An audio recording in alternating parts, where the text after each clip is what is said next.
이번 오디오북은 지질시대의 환경과 생물에 대한 내용입니다. 단원의 핵심. 선캄브리아 시대와 고생대, 중생대, 신생대의 환경과 생물은 어떻게 다를까요? 지금부터 이에 대한 핵심 내용을 알아보겠습니다. 지구의 환경과 생물은 지질시대를 거치면서 끊임없이 변해왔습니다. 지질시대 동안 지구의 환경과 생물은 어떻게 변해왔을까요?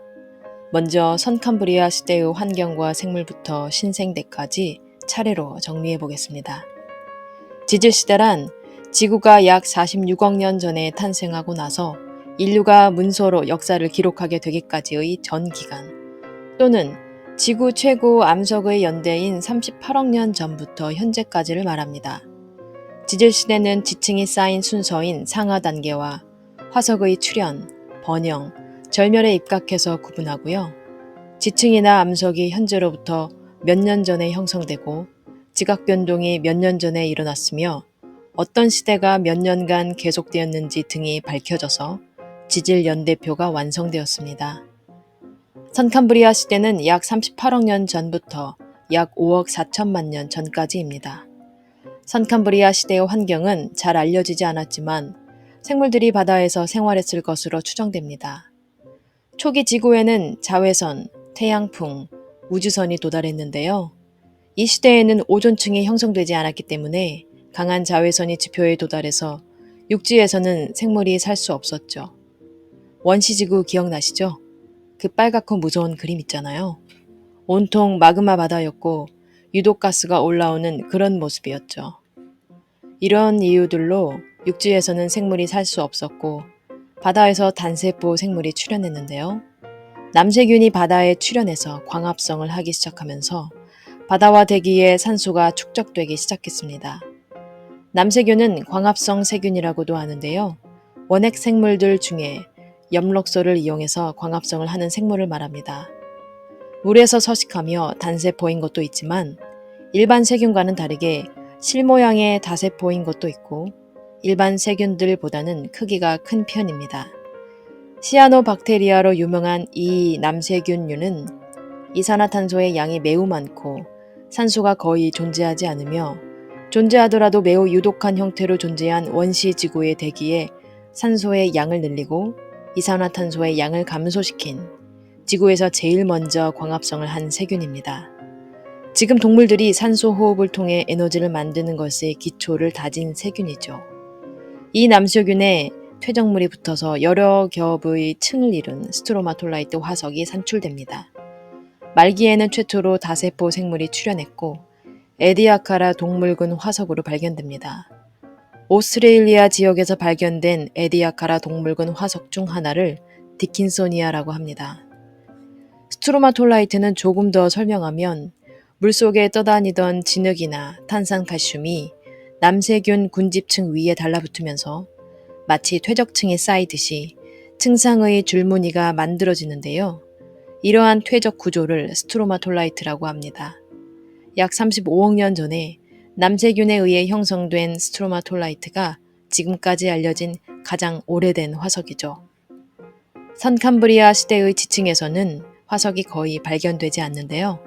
이 시대의 생물은 개체수가 적었고 대부분 단단한 껍데기나 뼈가 없었기 때문에 화석이 만들어지기 어려웠던 것입니다. 또 어렵게 만들어진 화석도 지질시대 동안 일어난 지각 변동으로 대부분 사라진 거죠. 다음은 고생대입니다. 약 5억 4천만 년 전부터 2억 5천만 년 전까지를 고생대라고 하는데요. 고생대에는 대기 중의 산소가 증가했고 대체로 기후가 온난했지만 중기와 말기에는 빙하기가 나타났습니다. 초기에는 대륙들이 적도 부근에 여러 개로 흩어져 있었는데요. 말기에는 여러 개로 흩어져 있던 대륙들이 하나로 합쳐져서 초대륙인 판게아가 형성되었습니다. 바다에서는 초기에 삼엽충, 완종류는 지난 오디오북에서 말씀드렸죠. 완종류와 같은 무척추 동물이 번성했고 중기에는 갑주어를 비롯한 어류가 번성했죠. 대기의 산소가 풍부해져 오존층이 형성되면서 자외선이 어느 정도 차단됨에 따라 생물이 육상으로 진출하게 되었습니다. 대부분 생물이 육상으로 진출했다라는 말을 사용하는데 이것은 육상에서 저절로 자라났다라고 보는 것과는 약간의 차이가 있습니다.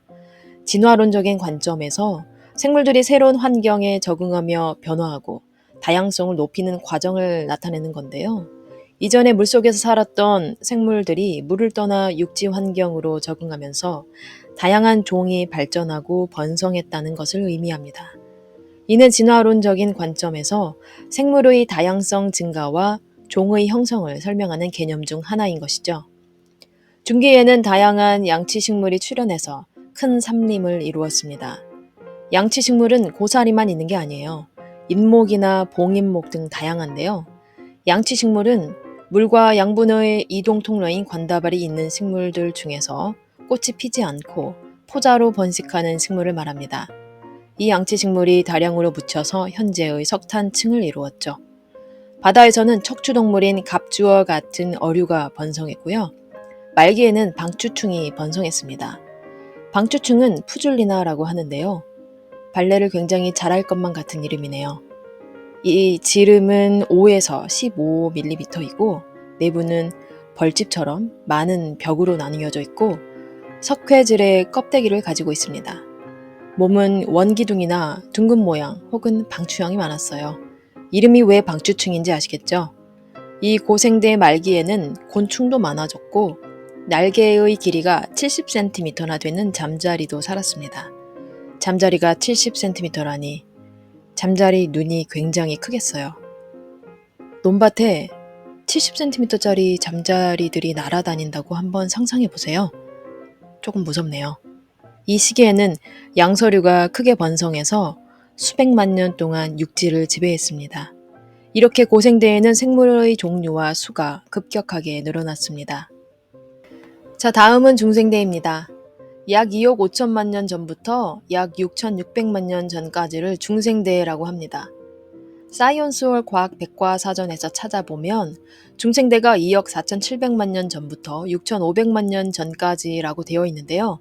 팔종 교과서들이나 이런 백과사전들 사이에 약간의 간극이 있으니까 참고하세요. 중생대는 전반적으로 기후가 온난했는데요. 전기에는 건조했고 중기 이후로 온난 수뷸한 기후였습니다. 판게아가 분리되면서 대륙과 해양의 분포가 변했고 이 과정에서 대서양이 형성되기 시작했으며 전 세계적으로 지각 변동이 활발하게 일어났습니다. 이때 바다에서는 암모나이트가 번성했고 육지에서는 다양한 파충류가 중생대 전 기간 동안 번성해서 중생대를 파충류의 시대라고 합니다. 특히 여러분이 좋아하시는 공룡, 이 파충류의 한 무리인 공룡이 크게 번성했죠. 공룡은 원래 무서운 도마뱀이라는 뜻이고요. 공룡에 대해 조금 더 설명해 드릴게요. 여러분이 좋아하실 것 같아서요. 제가 좋아하는 게 아니에요. 저는 랩터라는 조그맣고 귀여운 공룡을 좋아합니다. 라틴어로는 벨로키랍토르라고 하고 영어권 발음으로는 벨로시랩터라고 하는데 줄여서 랩터라고 합니다. 2m밖에 안 해요. 귀엽죠? 공룡류는 분류학상으로 골반 구조의 차이에 의해서 용반목과 조반목으로 나뉩니다. 용반목. 말이 좀 어렵죠? 용반목은 두 발로 걷는 공룡들을 말하는 거예요. 이들은 주로 육식성이었고 걷기에 적합한 두 발 구조를 가지고 있었습니다. 그러니까 한번 생각해 보세요. 두 발로 걸으니까 나머지 두 발은 놀잖아요. 그걸로 조반목보다는 훨씬 더 많은 걸 할 수 있었겠죠. 가위바위보를 한다던가. 이 중 일부는 굉장히 큰 공룡도 포함되었는데 대표적인 예로 티라노사우루스가 있습니다. 다음으로 조반목은 네 발로 걷는 공룡들을 포함합니다. 이들은 주로 초식성이었고 식물을 먹는데 이 적합한 입 그리고 이빨 이 구조를 가지고 있었습니다. 대표적인 예로 스테고사우루스와 트리케라톱스가 있습니다. 일단 공룡은 대형 파충류의 일종으로 트라이아스기 후기에 출현해서 중생대 전반에 걸쳐 번성했습니다. 공룡은 육상에 살던 것만을 가리키는 말이에요. 하늘을 나는 익룡이나 물속에 사는 어룡은 포함되지 않습니다. 그러니까 공룡, 어룡, 익룡, 수장룡 등등 다 다른 종류인 거예요. 기타 파충류에 악어형류, 뱀류, 거북류 이런 것들이 있는 거죠. 공룡은 6,500만 년 전에 지구 전체에서 자취를 감추었는데 멸종 원인에 대해서는 조산운동에 의한 환경 변화나 소행성과 지구가 충돌한 이후에 찾아온 기상변화 등 여러 가지 가설이 제기되고 있습니다. 대멸종에 대한 내용은 뒤에서 정리할 거예요. 이 원시 조류인 시조새도 이때 등장했습니다. 시조새는 독일 남부의 졸르노펜 지역에 분포하는 석회암에서 화석이 발견되었습니다. 시조새는 파충류의 특징인 이빨, 4개의 다리, 꼬리뼈 이런 것들이 있고 조류의 특징인 깃털이 있습니다. 식물계에서는 소나무, 은행나무, 소철 등과 같은 거시 식물이 번성했습니다. 자, 마지막으로 신생대입니다. 약 6,600만 년 전부터 현재까지를 신생대라고 하는데요. 신생대는 크게 제3기와 제4기로 구분되는데 뭐가 되게 많아요. 그거는 나중에 전공으로 선택하시면 깊이 공부하시기 바랍니다. 신생대 초기에는 비교적 온난한 기후가 계속되었습니다. 후기에는 추워졌어요. 4번의 빙하기와 3번의 간빙기가 반복되었고요. 중생대에 번영했던 암모나이트류나 파충류인 공룡류 등은 절멸했습니다. 신생대를 지나는 동안 포유류가 진화를 거듭했고 말기에는 인류의 조상이 등장했죠. 이때는 대륙의 이동과 분리가 계속돼서 대서양과 인도양이 더욱 넓어지고 인도 대륙과 아프리카 대륙이 유라시아 대륙과 충돌해서 히말라야 산맥과 알프스 산맥이 형성되는 등 현재와 비슷한 수륙 분포가 되었습니다. 조금 더 자세히 정리해 볼까요? 바다에서는 대형 유공충, 그러니까 플랑크톤의 일종인 화폐석이 크게 번성했는데요. 화폐석은 신생대 제3기의 따뜻한 바다에서 번성한 것입니다. 크기가 지름 수 밀리미터에서 최대 10cm이고요. 원반형의 석회질 껍질을 가지고 있었고 내부적으로는 나선형으로 정렬된 구멍 같은 것이 있습니다. 이집트의 피라미드를 만든 석재에서 처음 발견됐고 동전 모양을 하고 있어서 석회석이라고 부릅니다. 현재는 멸종했습니다. 육지에서는 밤나무, 참나무, 단풍나무 등 속시 식물이 번성했고요. 육지에서는 매머드 등과 같은 포유류가 번성했습니다. 대표적인 척추 동물로는 포유류, 조류 이렇게 나눌 수 있는데요. 특히 포유류는 새끼에게 젖을 먹여 키우는 동물이고 알이 아닌 새끼를 낳습니다. 포유류는 외부의 온도가 변해도 털이나 피부로 체온을 일정한 범위 내에서 유지할 수 있어서 다양한 조건에서 살 수 있죠. 이걸 정원 동물이라고 합니다. 그래서 추운 기후일 때도 생존이 가능했습니다. 신생대 제4기에 인류의 직계 조상이 최초로 출현했습니다. 지질시대 동안 생물계의 진화 과정은 어떻게 달라졌는지 아주 간단하게 순서적으로 정리해 보겠습니다. 일단 척추동물의 진화 과정은 어류에서 양서류, 파충류, 조류와 포유류로 진화했고 식물계는 해조류에서 양치식물, 거시식물, 속시식물로 진화했습니다. 다음은 대멸종과 생물 다양성에 대한 내용입니다. 과학자들은 다양한 연구를 통해서 고생대 시작 이후에 5번의 생물 대멸종이 일어났다는 것을 밝혀냈습니다. 지구 환경이 급격하게 변하면 환경에 적응하지 못한 생물들은 멸종하고 새로운 환경에 적응한 생물은 다양한 종으로 진화해서 생태 공간을 채우게 되는 거죠. 생물의 진화는 멸종과 함께 시작되는 거예요. 지구 환경 변화에 적응하지 못한 생물은 사라지는데 이를 멸종이라고 하죠. 생물 대멸종에 대한 여러 가지 가설들이 있는데요. 급격한 기후변화설, 해양 무산소설, 대규모 화산 폭발설, 소행성 충돌설 등의 여러 가지 가설들이 있습니다. 급격한 기후변화설은 대륙의 이동에 의한 해류의 변화, 대기 중 이산화탄소 농도 감소, 지표의 반사율 변화 등으로 지구의 기온이 달라져서 대멸종이 일어났다는 가설입니다. 해양 무산소설은 육지로 진출한 생물의 급격한 번성으로 토양층의 영양 염류가 바다로 흘러들었고 이로 인해 대규모 적조 현상이 발생해서 해양 속의 산소 부족 현상으로 대멸종이 일어났다는 가설이죠. 대규모 화산 폭발설은 대규모의 화산 활동으로 분출된 이 화산재로 인해 지구의 기온이 낮아졌고 용암에 의해서 지표의 반사율이 변했고 화산 가스에 의한 지구 온난화로 지구 환경이 크게 변해서 대멸종이 일어났다는 가설입니다.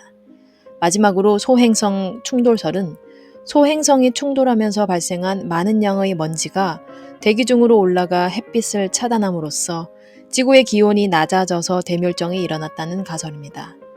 공룡이 사라진 지구에 포유류가 번성한 것처럼 어떤 생물의 대멸종은 또 다른 생물에게 기회를 제공하기도 합니다. 급격하게 변한 새로운 지구 환경에 적응한 생물들은 번성하면서 비어있는 생태 공간을 빠르게 채우고 다양한 종으로 진화해서 생물 다양성이 증가했습니다. 지질시대에는 여러 번의 멸종이 있었는데요.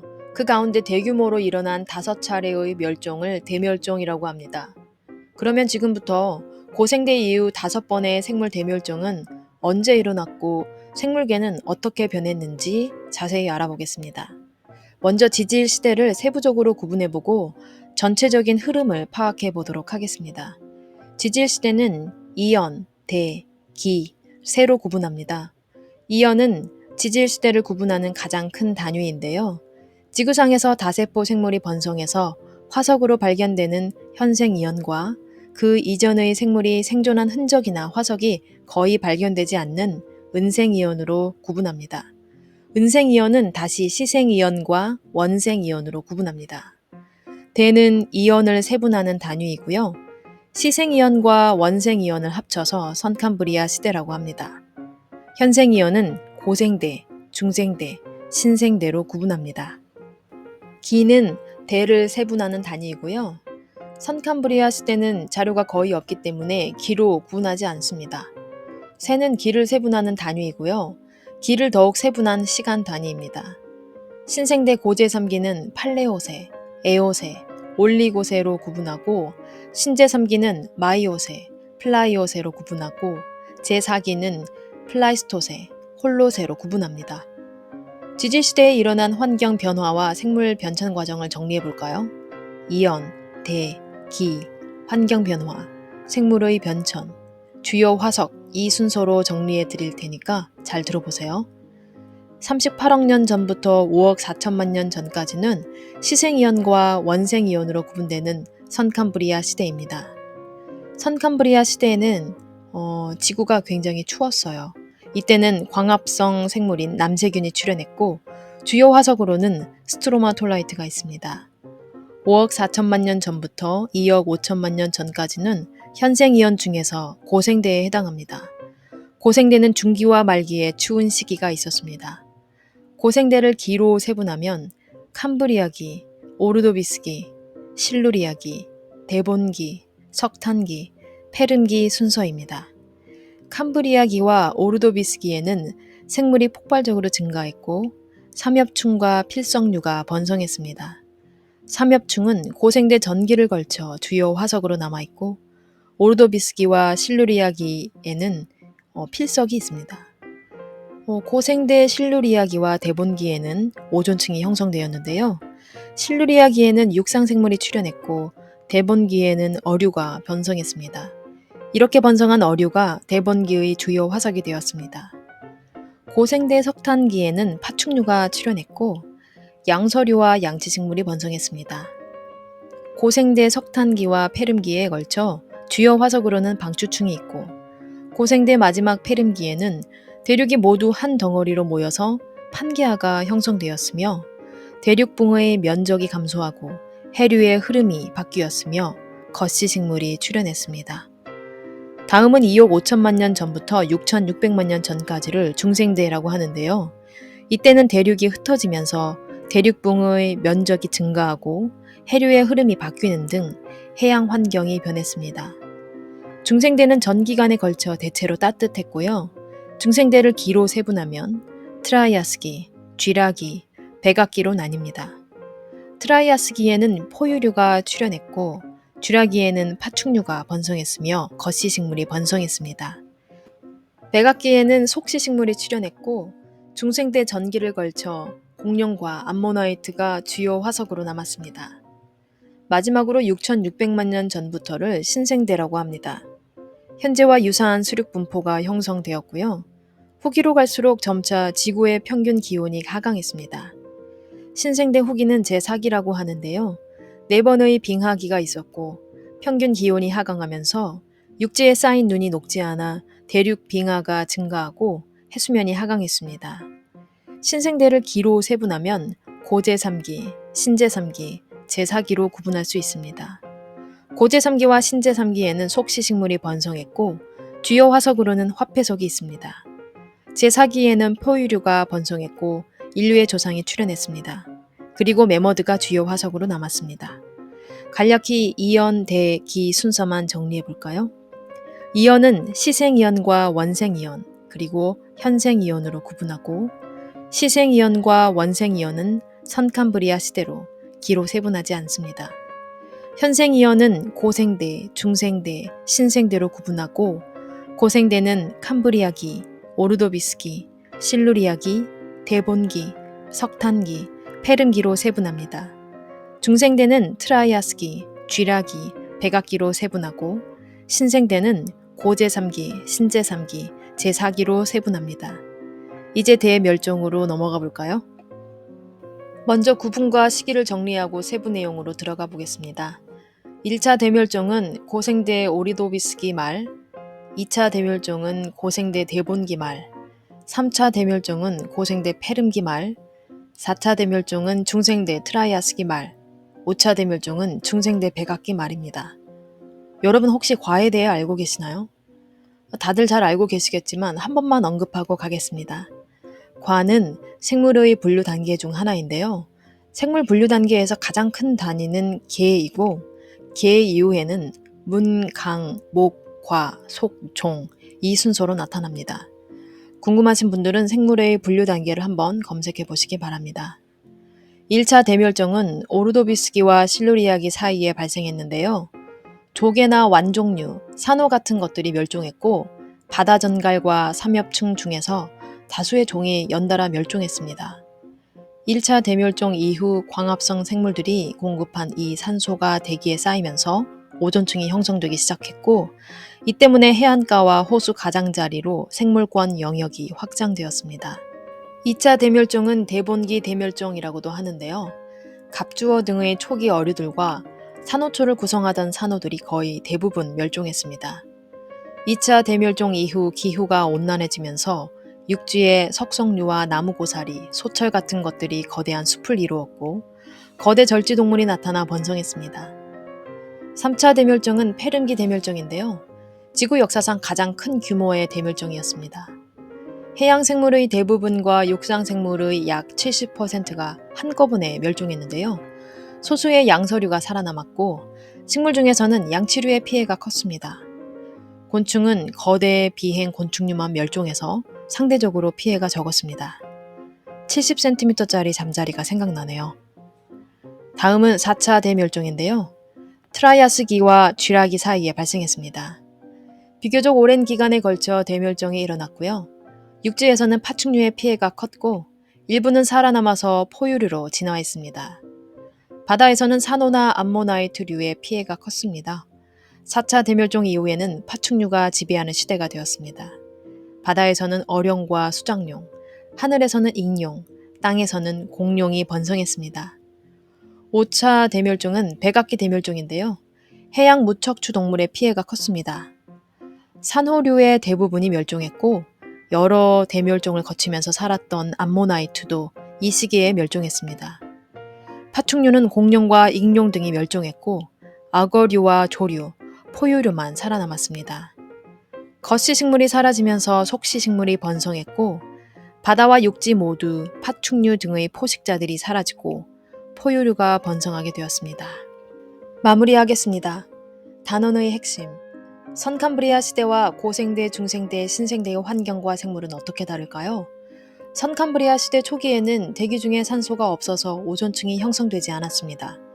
자외선의 영향으로 최초의 생명체는 바다에서 탄생했고 광합성을 하는 남세균의 등장으로 대기 중의 산소량이 증가했습니다. 고생대는 대기 중의 오존층이 형성돼서 태양의 자외선이 충분히 차단됐고 육지의 생물이 상륙했습니다. 이로써 생물의 수가 폭발적으로 증가했습니다. 중기에는 척추동물인 어류가 번성했고 말기에는 양서류가 번성했습니다.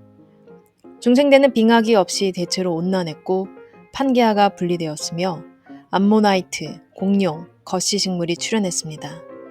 신생대 말기에는 빙하기와 간빙기가 반복되었고 오늘날과 비슷한 수륙 분포가 형성되었으며 화폐석, 매머드, 속시식물, 인류의 조상이 출현했습니다. 생물 대멸종은 지질시대 동안 5번의 대멸종이 일어났고 고생대 말에 그 규모가 가장 컸습니다. 생물 다양성은 새로운 환경에 적응한 생물은 다양한 종으로 진화해서 생물 다양성이 증가했습니다. 생물 다양성과 유지에서 생물의 진화에 대한 내용은 다음 오디오북에서 이어집니다.